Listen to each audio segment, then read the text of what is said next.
Okay. Well.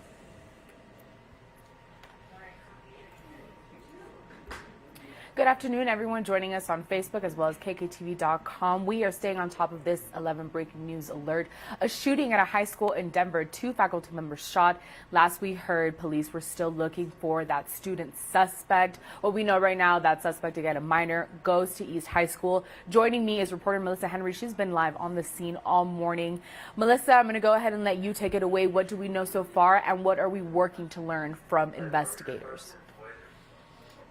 Karel, like you said, Denver police said they are still looking for the shooting suspect this morning. They did say that suspect is a student here at East High School in Denver, and that's really the latest that we know. We know 2 faculty members were shot when that student was going through a routine search. We're told that that student had concerning behavior before, and that's why that student was routinely searched every day when going into school. And this is the first time that a weapon was found on the student, and it did result in 2 faculty members being shot. They are at the hospital. That's the last we knew about their condition. I do want to bring in here a woman who we met named Lorraine. Lorraine says she used to work for the school district up here, Denver Public Schools. Is that correct? And she just expressed a lot of concern to us about what happened here today. Lorraine, what are your thoughts? It's depressing. It's sad. There's no words that you can actually say to make it sound so as if it could go away. And I understand you said you were at a school board meeting earlier this week or a few days ago, yes, where some students on Monday were expressing concern about dangerous situations like this. Yes, they were. There were students, there were principals, there were parents, there were administrators. It was just a lot of people expressing the concerns about this. Like something has to give in this community. How does it make you feel knowing that you used to work for Denver Public Schools? I understand you retired a few years ago, but with dangerous situations like this happening, what would you like to see done to maybe improve the situation? Well, first and foremost, I had to retire from being injured, breaking up fights and getting injured by a student and the whole thing. So it was very difficult after 20-some years of teaching. But they have to get involved. It cannot just be the politics and saying what they feel needs to be heard. They need to do things. They need to have officers in the building. They need to have cameras outside. They need to do what needs to be done, and people need to put themselves in the shoes of these parents, these educators, these students, everyone. Because when somebody's killed or shot, nobody wins. I don't care what color you are. All students matter. And their parents do too, so something has to give. And the politics, stop saying what you're gonna do and actually do it. Well, that is, as you heard, just one former faculty member's opinion. We've been talking to parents out here this morning, Karel, as they were very concerned coming here to pick up their children earlier today. From what we did see, most of the students have now left East High School and have since gone home or left the campus, at least. We do know there's no more school here at East High School for the rest of this week. School is canceled for tomorrow and Friday. And to Lorraine's point, who you just heard from, we did hear this morning during a press conference that there is a plan to have 2 armed police officers at East High School here for the rest of the school year. Karel.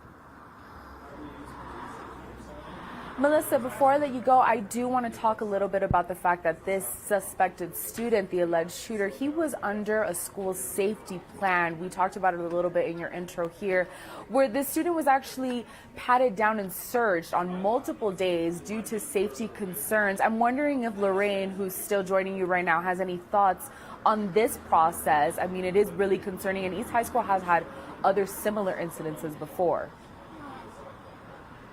Yes, I can ask her that right now, Corel. So the anchor who is talking with us here, she wants to know, so I can relay this to you. There was a concern about this student who is suspected of being the one who fired shots today, because that student apparently had been flagged for previous concerning behavior, and that student, as far as we know, it was known to school administrators that this student was a concern, and that led to the student being searched and patted down every day.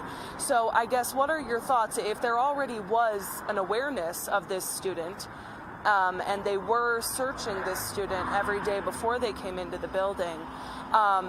What are your thoughts on how this still managed to happen? And it sounds like, you know, there was knowledge of these concerns, but yet something like this still occurred. In all honesty, I cannot speak about that student or slate his character, his or her character, because it's unfair.